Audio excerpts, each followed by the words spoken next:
Kunjo magi marup Mohon gi machanupagi luhongbagi wa hangmalaklammi. Mohon arangba maduga wa tanaduna layrammi. Kunjo lakpado ubada. Haima, Kunjo, nang laklibro, chango sida phamsila. Mohon manakta layba mora ama thaduna Kunjo bu phamhalli. Itaw, aise nahandagi lake khanba kuirabani. Adubu hekta ngamdi, mirolga laytabaga nangna hena khanglibaduni. Hoida, luhongbadu da nganna laaga loiri. Ado, luhongbadi ngandaba yadabaniko. Luhongbadi ne, ngantana hekta laadabani. Ngasidagi ahingbu leklisirana khalibani.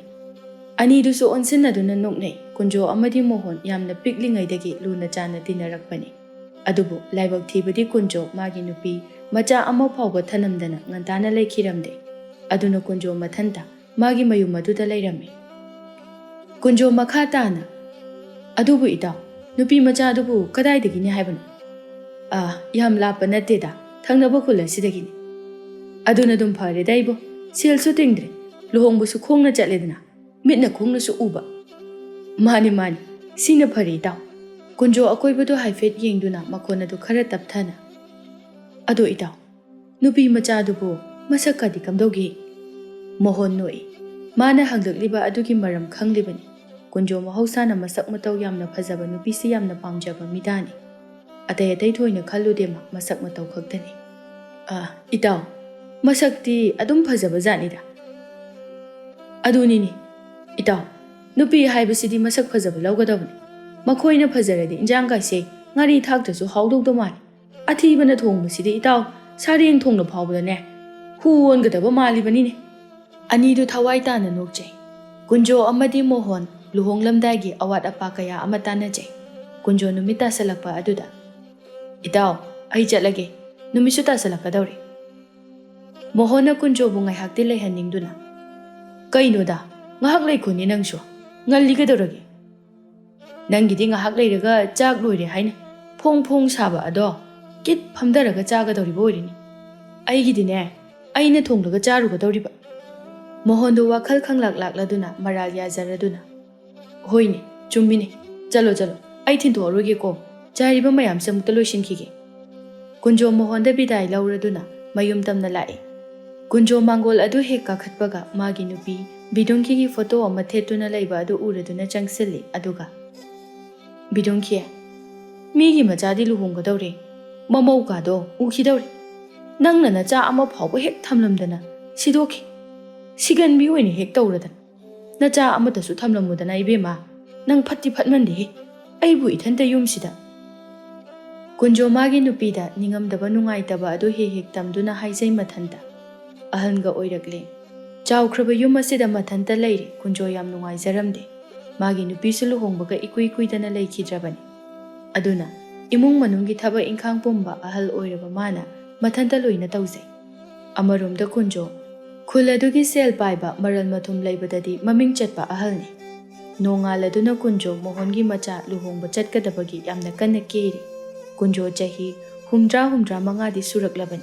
Adubu yengbadadi masa adum phanadi uri. Kunjo ahal matik mapa chadana yamna sukejai. Kunjo maram nairaba pumya chandan lingthina thinduna yamna nana thoglai. Aduga magi nupigi photo aduda amuksu. Bidongki ai chatlukige. Siganbi nang layramlabadi nangna kayagi matik haraujaramgani.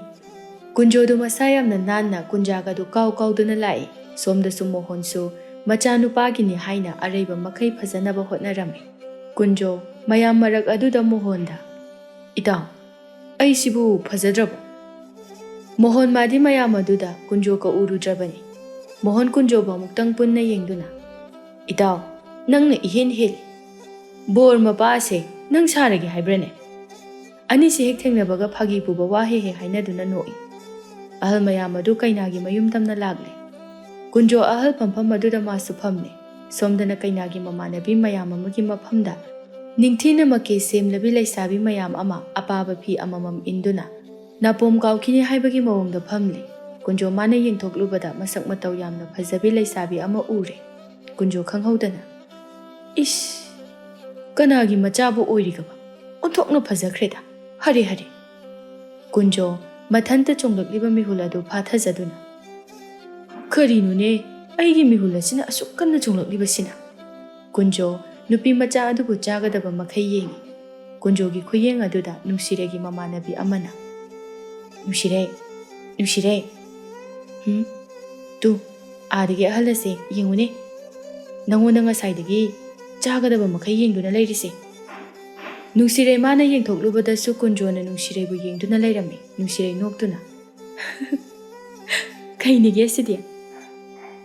Kunjo ꯃꯥ ꯍꯥꯏꯅꯔꯤꯕ ꯑꯗꯨ ꯈꯪꯕ ꯅꯠꯇꯦ, ꯑꯗꯨꯅ ꯃꯥ ꯃꯤꯔꯛ ꯅꯥꯔꯛ ꯌꯦꯡꯗꯨꯅ ꯅꯨꯡꯁꯤꯔꯩꯕꯨ ꯑꯗꯨꯝ ꯌꯦꯡꯉꯤ꯫ ꯃꯥꯅ ꯑꯁꯨꯝ ꯌꯦꯡꯃꯜꯂꯛꯄ ꯑꯗꯨꯗ ꯃꯃꯥꯟꯅꯕꯤ ꯑꯗꯨꯅ ꯅꯨꯡꯁꯤꯔꯩ, ꯑꯁꯤꯒꯤ ꯑꯍꯜꯁꯦ ꯃꯇꯥ ꯑꯃꯅꯤ, ꯅꯪꯒꯤ ꯃꯤꯠꯆꯤꯗꯣ ꯑꯝꯇ ꯈꯥꯆꯤꯟꯈꯣ꯫ ꯅꯨꯡꯁꯤꯔꯩ ꯃꯈꯣꯏꯁꯨ ꯏꯟꯈꯠꯂꯛꯄꯒꯤ ꯃꯉꯥꯎ ꯊꯤꯕ ꯊꯦꯡꯅꯕ ꯋꯥꯏꯔꯒꯦ ꯍꯥꯏꯗꯨꯅ ꯂꯩꯕ ꯃꯇꯝꯅꯤ꯫ ꯅꯨꯡꯁꯤꯔꯩ ꯃꯃꯥꯟꯅꯕꯤꯅ ꯏꯟꯁꯤꯜꯂꯛꯄ ꯑꯗꯨꯗ ꯃꯤꯠꯆꯤ ꯑꯃ ꯀꯨꯟꯖꯣꯗ ꯈꯥꯆꯤꯜꯂꯤ꯫ ꯀꯨꯟꯖꯣ ꯅꯨꯡꯁꯤꯔꯩꯒꯤ ꯃꯤꯠꯆꯤ ꯑꯁꯤꯗ ꯑꯌꯣ ꯀꯔꯤ ꯂꯩꯁꯥꯕꯤꯅꯤꯒꯦ ꯁꯤꯗꯤ?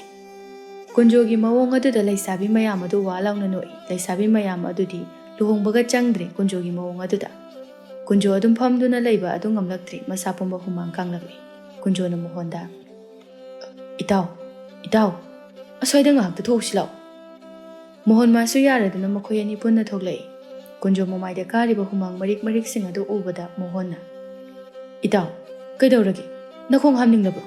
ꯅꯃꯥꯏꯒꯗꯣ ꯍꯨꯃꯥꯡ ꯉꯥꯛꯇ ꯉꯥꯏꯔꯤ꯫ ꯀꯨꯟꯖꯣ ꯃꯤ ꯇꯥꯈꯤꯅꯤ ꯍꯥꯏꯅ ꯇꯞꯅ ꯏꯇꯥꯎ ꯑꯣꯟꯊꯣꯛꯄ ꯊꯕꯛ ꯑꯃ ꯇꯧꯔꯤꯅꯤ ꯅꯪꯕꯣ꯫ ꯀꯩꯗꯧꯔꯦ ꯏꯇꯥꯎ ꯃꯁꯛ ꯃꯇꯧ ꯐꯖꯈ꯭ꯔꯕꯤ ꯀꯩꯅꯥ ꯃꯃꯥꯟꯅꯕꯤ ꯑꯃꯅ ꯃꯤꯆꯤ ꯈꯠꯆꯜꯂꯛꯄꯗ ꯑꯩꯒꯤ ꯍꯨꯃꯥꯡ ꯃꯌꯥꯝ ꯑꯁꯦ ꯀꯥꯔꯛꯏꯅꯤꯃꯤ ꯅꯪꯕꯣ꯫ ꯍꯦꯔ ꯏꯇꯥꯎ ꯅꯪꯁꯨ ꯑꯣꯟꯊꯣꯛꯄ ꯅꯪꯉꯣꯟꯗ ꯑꯣꯏꯔꯝꯃꯣꯏ꯫ ꯏꯇꯥꯎ ꯅꯪꯕꯨ ꯑꯩꯉꯣꯟꯗꯅꯦꯃꯤ, ꯑꯩ ꯌꯦꯡꯒꯦ ꯌꯥꯎꯅ ꯌꯦꯡꯂꯤꯕꯅꯤ꯫ ꯃꯣꯍꯣꯟ ꯃꯥꯗꯤ ꯃꯄꯥ ꯁꯥꯔꯤꯕꯅꯤ, ꯑꯗꯨꯅ ꯀꯨꯏꯅ ꯍꯥꯡꯗꯨꯅ ꯂꯩꯕ ꯌꯥꯕ ꯅꯠꯇꯕꯅꯤꯅ ꯀꯨꯟꯖꯣꯗ ꯐꯔꯦꯁꯦ ꯀꯣꯟꯅ ꯈꯟꯅꯔꯁꯦ, ꯑꯁꯣꯝꯗꯩꯕꯨ ꯉꯥꯏꯗꯨꯅ ꯂꯩꯔꯝꯃꯅꯤ, ꯆꯪꯉꯁꯤ ꯂꯥꯛꯑꯣ꯫ ꯀꯨꯟꯖꯣ ꯃꯥꯗꯤ ꯅꯨꯡꯁꯤꯔꯩ ꯈꯣꯏꯒꯤ ꯃꯃꯥꯡꯗ ꯐꯝꯗꯨꯅ ꯂꯩꯕ ꯉꯝꯂꯣꯏꯗꯧꯔꯦ, ꯑꯗꯨꯅ ꯏꯇꯥꯎ ꯅꯪ ꯆꯪꯉꯝꯃꯨ, ꯑꯩ ꯁ꯭ꯋꯥꯏꯗ ꯍꯪꯆꯤꯠ ꯉꯥꯛꯇ ꯂꯥꯡꯈꯤꯒꯦ꯫ ꯃꯣꯍꯣꯟ ꯃꯥꯁꯨ ꯆꯪꯅꯤꯡꯗ ꯆꯪꯂꯛꯂꯦ꯫ ꯃꯣꯍꯣꯟ ꯃꯊꯟꯇ ꯆꯪꯂꯛꯄ ꯑꯗꯨꯗ ꯂꯩꯁꯥꯕꯤ ꯃꯌꯥꯝ ꯑꯗꯨꯅ ꯍꯩꯃꯥ ꯍꯧꯖꯤꯛꯀꯤ ꯍꯅꯨꯕ ꯑꯃꯗꯨꯗꯤ ꯆꯪꯉꯛꯇꯦ, ꯀꯥꯏꯗ ꯂꯩꯈ꯭ꯔꯖꯥꯠꯅꯣ?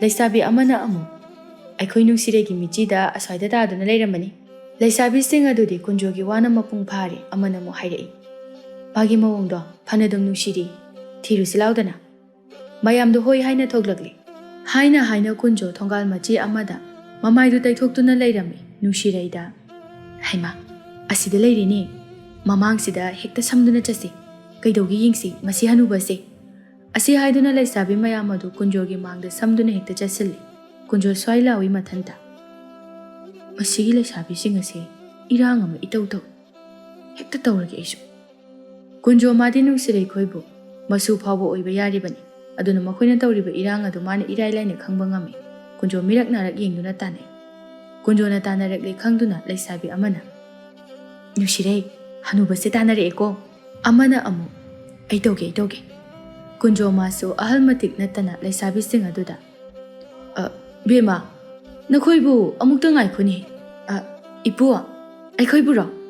ꯀꯨꯟꯖꯣ ꯏꯄꯨ ꯀꯧꯔꯛꯄ ꯑꯗꯨꯗ ꯁꯥꯒꯠꯂꯨꯕ ꯑꯁꯥ ꯄꯨꯝꯕ ꯅꯤꯡꯈꯥꯏꯔꯛꯂꯦ꯫ ꯀꯨꯟꯖꯣ ꯃꯊꯟꯇ ꯏꯄꯨ ꯀꯥꯏꯅ ꯑꯩꯅꯗꯤ꯫ ꯀꯨꯟꯖꯣ ꯉꯥꯏꯍꯥꯛ ꯋꯥ ꯉꯥꯡꯕ ꯇꯟꯗꯨꯅ ꯂꯩ꯫ ꯂꯩꯁꯥꯕꯤ ꯑꯗꯨꯅ ꯑꯃꯨꯛꯁꯨ ꯏꯄꯨ ꯀꯔꯤ ꯍꯥꯏꯕꯅꯣ? ꯃꯄꯥꯜ ꯊꯣꯛꯐꯝ ꯍꯪꯕ꯭ꯔꯣ? ꯑꯁꯤ ꯍꯥꯏꯗꯨꯅ ꯃꯌꯥꯝꯗꯨ ꯀꯨꯟꯖꯣꯗ ꯋꯥ ꯂꯥꯎꯅ ꯑꯣꯟꯁꯤꯟꯗꯨꯅ ꯅꯣꯛꯁꯜꯂꯤ꯫ ꯀꯨꯟꯖꯣ ꯃꯥ ꯄꯤꯡ ꯂꯥꯎꯏ ꯏꯍꯦ ꯏꯕꯦꯝꯃ ꯅꯈꯣꯏꯕꯨ ꯃꯊꯣꯡ ꯑꯣꯟꯊꯣꯛꯅ ꯆꯥꯈꯤꯗ꯭ꯔꯦ, ꯅꯁꯛ ꯏꯐ ꯐꯖꯔꯗꯅ꯫ ꯂꯩꯁꯥꯕꯤꯁꯤꯡꯗꯨ ꯃꯥꯒꯤ ꯃꯇꯧ ꯑꯗꯨꯗ ꯍꯦꯟꯅ ꯅꯣꯛꯅꯤꯡꯂꯦ꯫ ꯀꯨꯟꯖꯣ ꯉꯥꯏꯍꯥꯛ ꯑꯗꯨꯗ ꯃꯍꯥꯛ ꯑꯁꯤ ꯆꯍꯤ 15-16ꯀꯤ ꯄꯥꯈꯪ ꯑꯣꯏꯔꯕꯣꯏ ꯅꯤꯡꯖꯔꯛꯏ꯫ ꯅꯨꯡꯁꯤ ꯍꯟꯗꯛꯇꯤ ꯃꯥꯅ ꯑꯣꯏꯅ ꯇꯞꯅ ꯇꯧꯒꯦ ꯌꯥꯎꯅ ꯃꯔꯩ ꯀꯣꯟꯁꯤꯟꯅꯗꯨꯅ ꯏꯄꯨ ꯀꯔꯤ ꯍꯪꯒꯦ ꯍꯥꯏꯕꯅꯣ? ꯏꯄꯨꯒꯤ ꯑꯄꯥꯝꯕꯗꯣ ꯍꯦꯛꯇ ꯍꯥꯏꯕꯤꯌꯨ꯫ ꯀꯨꯟꯖꯣ ꯅꯨꯡꯁꯤꯔꯩꯒꯤ ꯋꯥꯉꯥꯡ ꯑꯗꯨꯗ ꯍꯦꯟꯅ ꯄꯪꯊꯈ꯭ꯔꯦ꯫ ꯑꯣ ꯁꯤꯅꯤꯗꯅ ꯃꯥꯅ ꯍꯥꯏꯔꯤꯕ ꯑꯁꯨꯝꯅ ꯅꯈꯣꯏꯁꯨ ꯍꯥꯏꯌꯨꯅꯦ꯫ ꯂꯩꯁꯥꯕꯤꯁꯤꯡ ꯑꯗꯨ ꯈꯨꯖꯤꯟꯅ ꯂꯣꯟꯅ ꯁꯤꯛꯅꯩ꯫ ꯅꯨꯡꯁꯤꯔꯩ ꯑꯔꯩꯕ ꯔꯥꯁꯤ ꯃꯈꯩ ꯄꯨꯊꯣꯛꯇꯨꯅ ꯅꯣꯛꯁꯤꯜꯂꯤ꯫ ꯀꯨꯟꯖꯣ ꯅꯨꯡꯁꯤꯔꯩꯒꯤ ꯐꯖꯔꯕ ꯃꯥꯏꯊꯣꯡ ꯑꯗꯨꯗ ꯑꯩꯕꯨ ꯂꯥꯏꯔꯦꯝꯕꯤ ꯎꯛꯅꯔꯕ꯭ꯔꯅꯤ? ꯑꯣꯟꯊꯣꯛꯅ ꯅꯨꯡꯁꯤꯈ꯭ꯔꯦꯗ꯫ ꯂꯩꯁꯥꯕꯤ ꯑꯃꯅ ꯀꯨꯟꯖꯣꯅ ꯃꯣꯟꯗ꯭ꯔꯪ ꯁꯥꯟꯅꯗꯨꯅ ꯂꯩꯕ ꯑꯗꯨꯗ ꯈꯪꯂꯥꯎ ꯂꯥꯎꯈꯠꯂꯛꯏ꯫ ꯏꯄꯨ ꯀꯩꯅꯣ ꯍꯪꯗꯧꯗꯣ ꯁꯠ ꯍꯪꯉꯛꯑꯣ꯫ ꯀꯨꯟꯖꯣ ꯈꯪꯄ꯭ꯔꯦꯛ ꯈꯪꯉꯤ, ꯑꯗꯨꯒ ꯍꯩꯠ ꯈꯪꯉꯤꯅꯦꯍꯦ, Kari angangne. Kunjo nufet tawna nungsiregi mana khara changsinduna. Bema nakoi bu swaidagi rane. Au mani ipu. Kunjo ipu haiduna bebar phajalakpa aduda ma I kabana loirabani. Kunjo makha tana. Mingna kari kauba. Maru oina ibema nangi. Nungsirei masu kunjogi irang khanglibani nungsireina. Ipuwa aibura. Mani. Ipuwa nungsirei kauzai. Ha nungsirei haiba. Onthokna phajai. Mingsu saksu nungsi. Mingbu onthokna haikrene he thonba. Napa kanagi machano ne. Ipuwa aikhoi pabadi nando kawe. Kunjo Nando hairiba ming adu makokta hanjili. Adubu nungsirei made mapagi maming asengba natte mana hairibadu. Kunjo makha tarai. Adubu ibema. Nakhoina aingonda ipu haina kaubado. Kaunu nehe. Adugi mahutta ne. Kaka haina kaunu he. Haima. Kaka. Si oiredi yaraba. Asi haiduna leisabi mayamado wanthaba makhai noi. Kunjona. Ho, adunidana. Adum gaurabadi pharedana. Kunjo masu nungaiba ma yausilakle phamba challaga hippa challe. Jangani haiba kauduna wari sanaduna adum laithokle chahi mata aduga.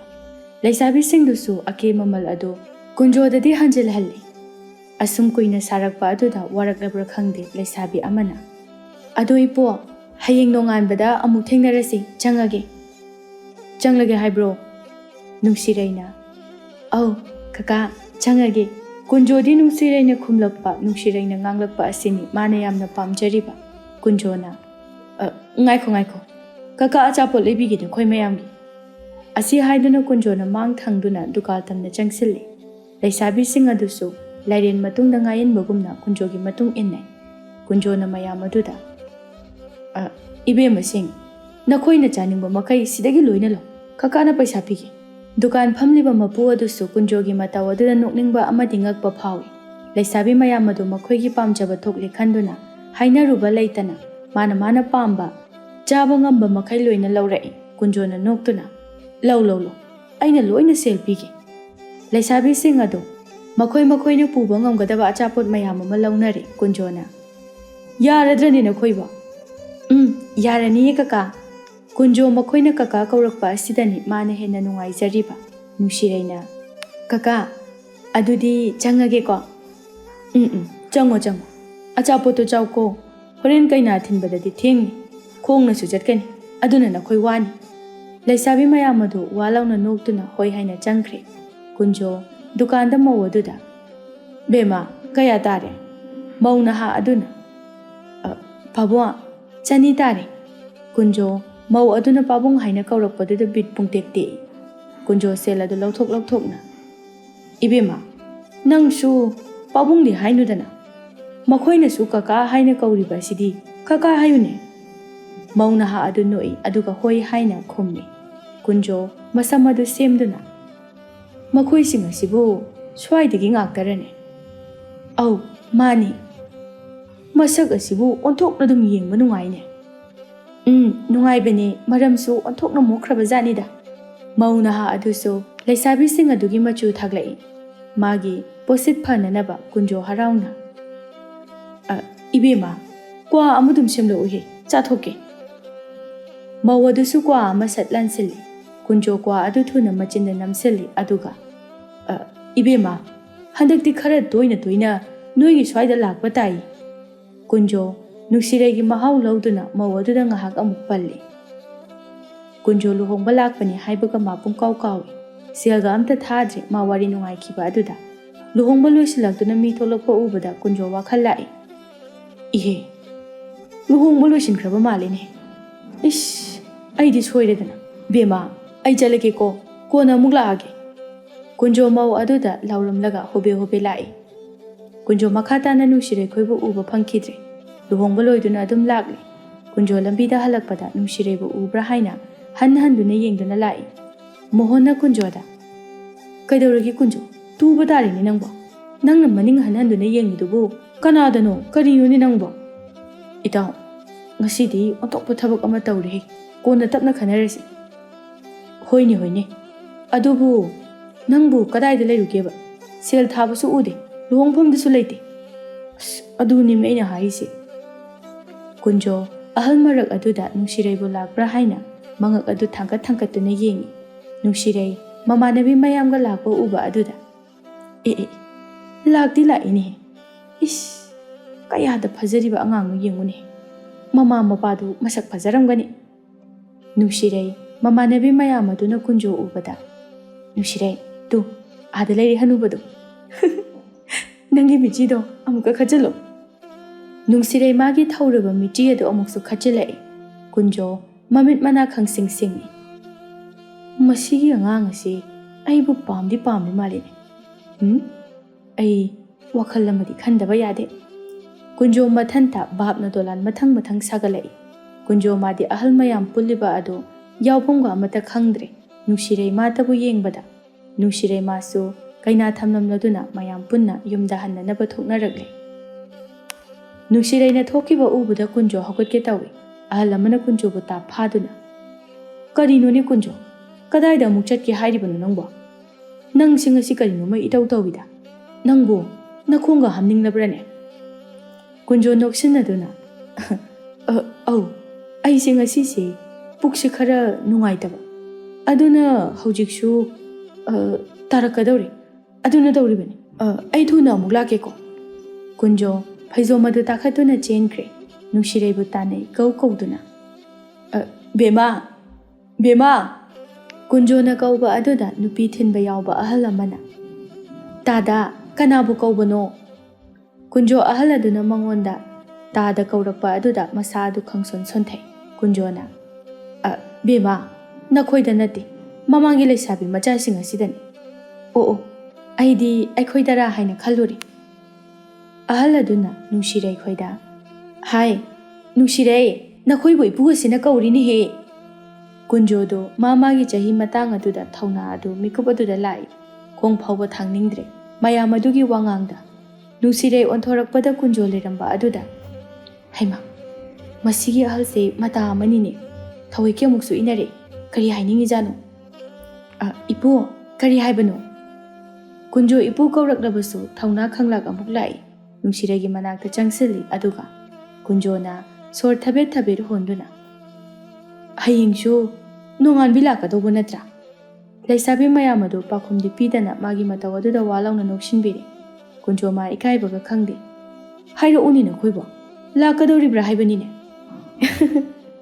au laktoini ipu aine ipu ko kanu hairaga fare chalo thengkhrani hayeng kharanga na lauko leisabi sing adu nok tuna chatkre kunjo so hayengi wakhal sagatuna mohongi manaktamna amuk lai kunjo ahal mayam adu kharadi kaina bahauramne ngasagi ahal aduna kunjo khara hanglabra au hangli kayadi nungaine mayam punba ase ngahakta ningthi nungaine yawbo phangdrabani tawrise kunjo magi lemjadaba mataw adudi loshinduna thamnanaba hotnai ahal sing aduda oidaba kaya haizilli kunjo do mohongi manakta changlai aduga mohon bolona kauthoi mohon ai ngasigidi chalagi hayeng oina ngantana laagi nunganbado ngannanaba mohon ma hairibadu lokshinba ngamde mohon chamamnana karino ne kunjo hayengdi laktabasu yari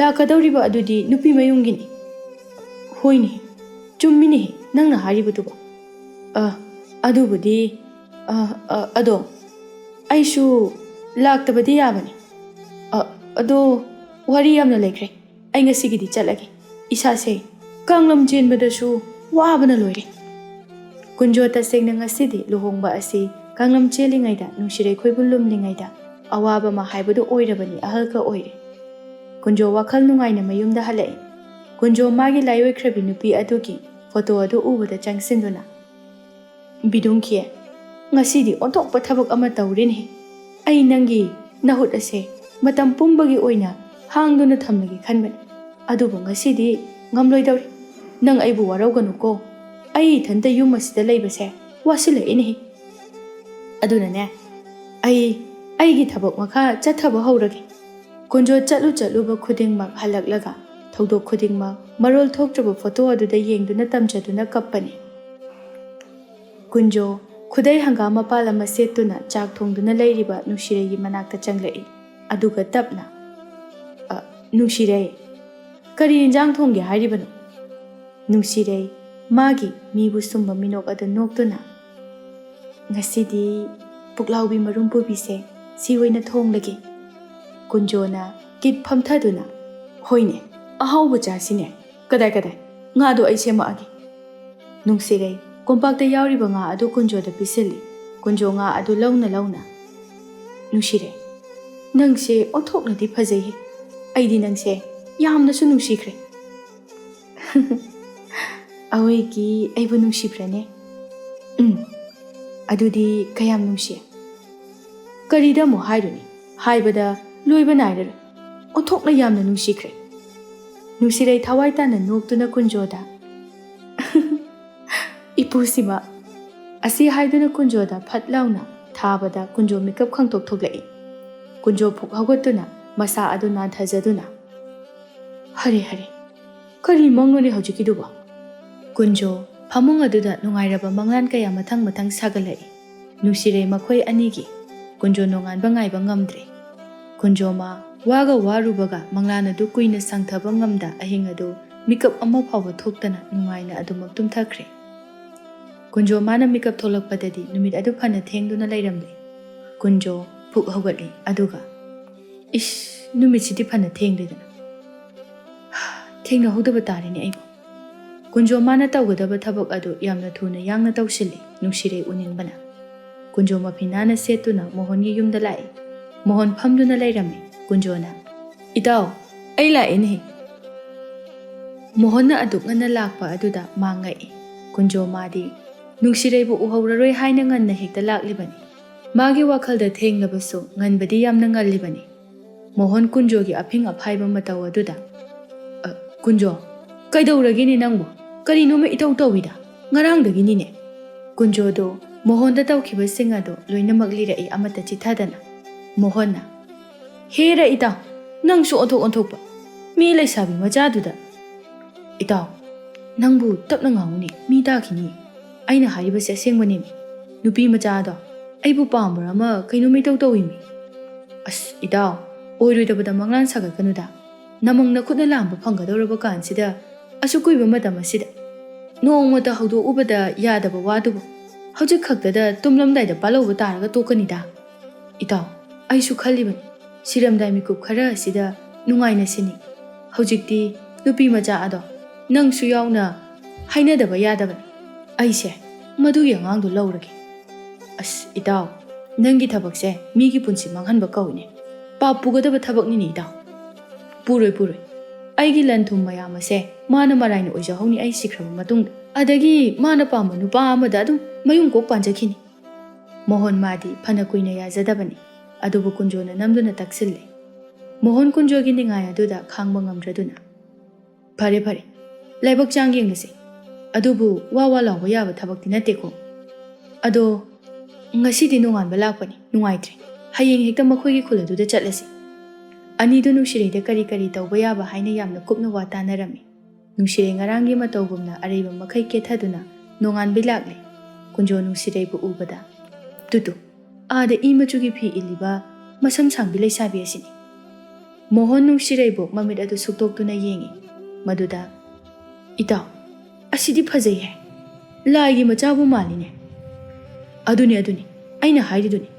ꯃꯥꯅ ꯏꯅꯥꯛꯇ ꯂꯩꯔꯒ ꯁꯤꯈꯤꯕꯗꯨ ꯄꯥꯝꯗꯕ꯭ꯔꯅꯦ ꯅꯪꯁꯨ?" ꯃꯣꯍꯣꯟ ꯑꯗꯨ ꯃꯀꯣꯛ ꯅꯣꯝꯃꯤ꯫ ꯑꯅꯤꯗꯨ ꯑꯍꯜ ꯏꯑꯣꯏ ꯑꯣꯏꯅ ꯑꯉꯛꯄꯅꯤ꯫ ꯋꯥꯈꯜ ꯑꯗꯨꯗꯤ ꯐꯅ ꯅꯍꯥ ꯑꯣꯏꯔꯤ꯫ ꯅꯨꯃꯤꯠ ꯑꯁꯤꯗꯤ ꯃꯌꯨꯝꯗ ꯂꯥꯛꯄꯅꯤ ꯈꯟꯅ ꯃꯣꯍꯣꯟ ꯀꯔꯤꯁꯨ ꯍꯥꯏꯗ꯭ꯔꯦ꯫ ꯅꯨꯡꯁꯤꯔꯩ ꯈꯣꯏꯕꯨ ꯀꯨꯟꯖꯣꯅ ꯀꯔꯤꯁꯨ ꯍꯥꯏꯔꯛꯇ꯭ꯔꯕ ꯑꯗꯨꯗ ꯀꯔꯤꯁꯨ ꯈꯟꯅꯈꯤꯗ꯭ꯔꯦ꯫ ꯉꯥꯏꯍꯥꯛꯀꯤ ꯅꯨꯡꯉꯥꯏꯅꯕ ꯃꯈꯣꯏꯁꯨ ꯄꯪꯇꯧ ꯇꯧꯈꯤꯕꯅꯤ꯫ ꯅꯣꯡꯉꯥꯟꯕꯗ ꯃꯣꯍꯣꯟ ꯃꯥꯅ ꯑꯣꯏꯅ ꯊꯋꯥꯏ ꯌꯥꯎꯅ ꯀꯨꯟꯖꯣꯕꯨ ꯍꯧꯕ ꯂꯥꯛꯏ꯫ ꯀꯨꯟꯖꯣꯗ ꯃꯐꯤ ꯁꯨꯗꯨꯅ ꯂꯩꯔꯝꯃꯤ꯫ "ꯑꯦ, ꯍꯧꯖꯤꯛ ꯐꯥꯎꯕ ꯂꯣꯏꯁꯤꯟꯗ꯭ꯔꯤꯕꯅꯦ ꯅꯪꯕꯣ?" ꯌꯥꯝꯅ ꯉꯜꯂꯤꯕ ꯑꯗꯨꯗ "ꯏꯇꯥꯎ, ꯐꯅ ꯉꯜꯂꯤꯗ ꯅꯪꯕꯣ. ꯍꯦꯛꯇ ꯉꯟꯅ ꯆꯠꯂꯒ ꯀꯩꯅꯣ ꯍꯪꯉꯨꯔꯗꯕꯅꯤ ꯀꯩꯅꯣ. ꯆꯠꯂꯣ, ꯂꯣꯏꯁꯜꯂꯣ, ꯑꯩ ꯉꯥꯏꯒꯦ."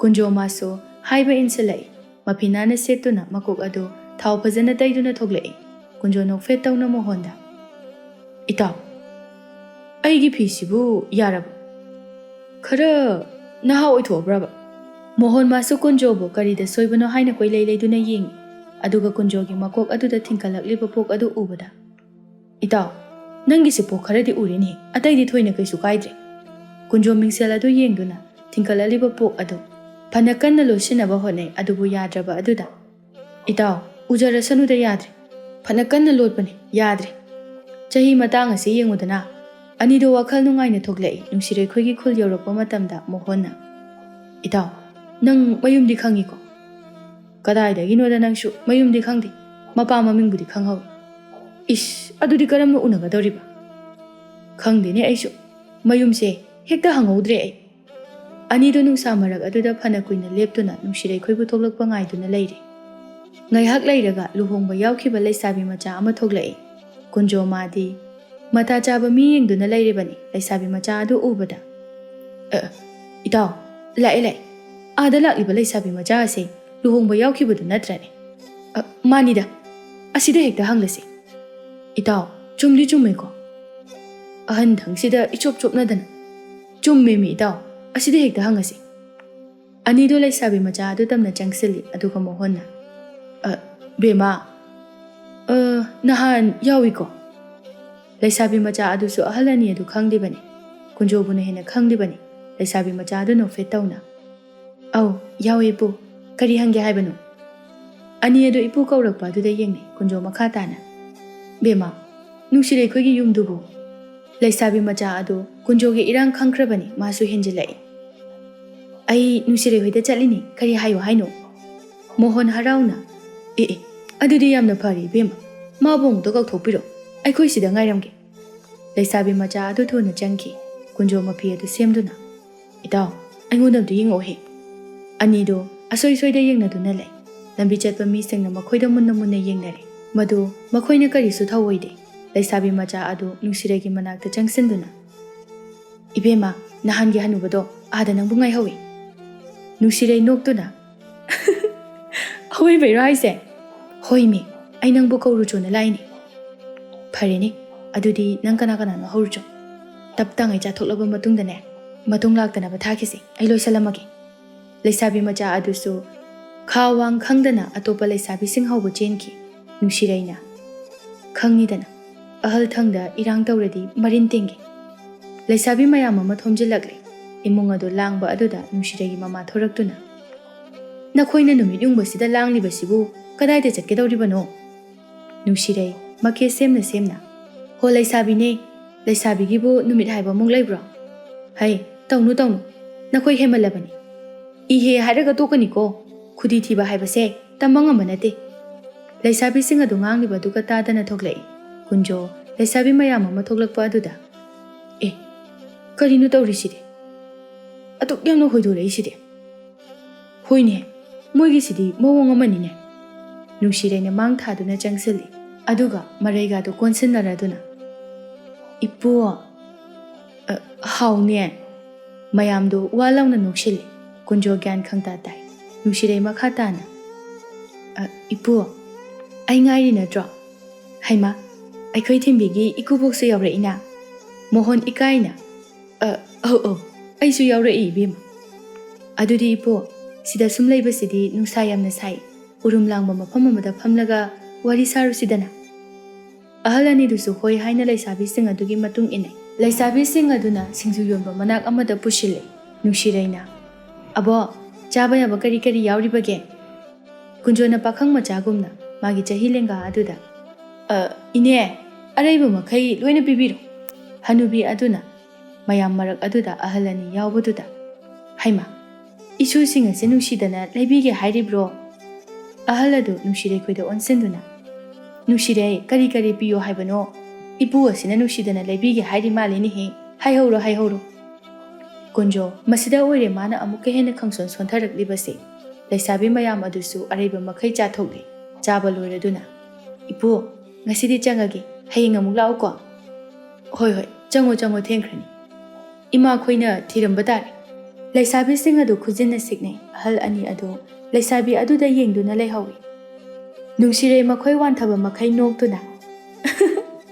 sina dum phari ngausanaba pakhang machasing koina doi saru mayam adugi maraktagi nungsirei ahalado sildi phasana paiba mali he leisalasiro nungsirei yamna hainadaba mawongda hainade he noina pamlaga noi hek layu ai hainabigi mi akhoi paba phawba pokpa yaramni mana hoibe ma selbu pairadi yai kaino ngausanaba nupa amada leidoi saru aiga oiradi leini ahalnina nungainasu thambiba lunasu tawrani leini aiga oidi leini leisabi mayam aduna nungsirei da jajat haijinbire adubu nungsirei madi kunjobu chanabagi damakta tawribani hainabadi yamna hainaramde asumna kunjodagi makhoina nongmagi chathoklammi aduga naksinabasu asum henjilakle mohon kunjodo nungsirei khoina adum chathokpa tawrakpa aduda kunjo nungsirei khoina nangondagi chakribasi kayamdi yame khangdini phanadi yamlamlani madu chensalasi mawong ama itau tawri makhoigisi chenba palakpaduda kunjo swailaw adubu karamna haigadawribanu nangbo aibu ngamgadaba mandini hera nupi koini di khanglaga thaina binungki chengkibado adumna jetgadawribani ani do ngasi di nungsirei bu jelase haina lepnari kunjo mapiloi sinba loiduna nupi cheni haiduna laikre mohon mathanta lai nungsirei su ngasi di magi numit suduna mathanta thoglai mohon nungsirei da khadak tawrai nungsirei ngasi di aikhoi da chalusi nangi na tana nangbu lao nangbu lawru jo haibadu da lakribani numisu kitang thengbadu da nungsirei na mama kona laage hairo ngasi gidi thengi kuiroi ni masaga ngamdaba aduda nangbu uningduna tawri mali horen thenglaga kunjo akhoi ani na thilaga loiridana mohona hairibadu kunjo di yawba nate madi lotuna lehalibani mohona namduna nungsirei bu purakai mohon kunjo gi mayumda hek nungsirei bu pusile nungsirei yum onabaduda mama yum sibu bema kuiroi ngahak khaktani ngai hak leiraga kunjo makhwang ikon kon khaithorakpa aduda nungsirei masa adu humang anapi kangkhre nungsirei sauna mohonda mama aibo hojuma yumda thilo ai mama khoida lakpa natro kunjo na tapna nungsirei nang saw tapthako yeng aigi chawkhraba yum asida ithantani leiribase aigi sana lupa lan thum mayam ase senaduna nang yum asida leiro nungsirei kunjogi tat aduda ngahak tapthai kunjogi mayum makai leiriba mayam aduda nungsirei hoida asuk nungaiba sel paiba sida leitana leirage da ai nungsirei masu kunjo da chenbadu yari kunjo nungsirei na yarakpa aduda mabukning nungsiduna magi photo aduda bidungkhie nang aibu warawganu ko ngasidi nanaw nupi ama purakle nang aibu warawganu ko kunjo pirum tauna nungsirei da lao nachida khurum nungsirei na iche ngasidagi nangi nupa hanubase aigi nupa oizaragi nanawbu lawsinbiyu ko anidu phagi dagi asengba oiduna chenkre kunjona mangkhiba manglana do mangphaungna duna makha samthaduna makhoi ani nungaina lekhirame